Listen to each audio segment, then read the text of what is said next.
ដល់ពេលរាត្រីនាងច័ន្ទវផាសោកនឹកបស្វាមីជាបៃសូមខ្លាយនគររាជបកខាង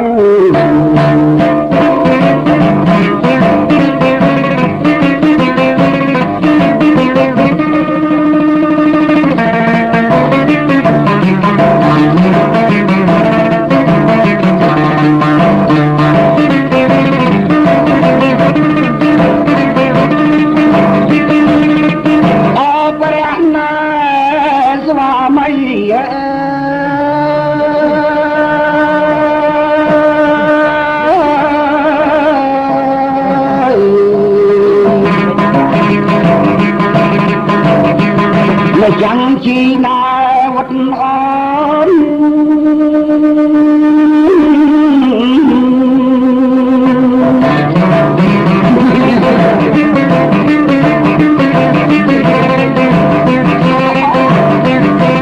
tình anh đằng có luôn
lại vốn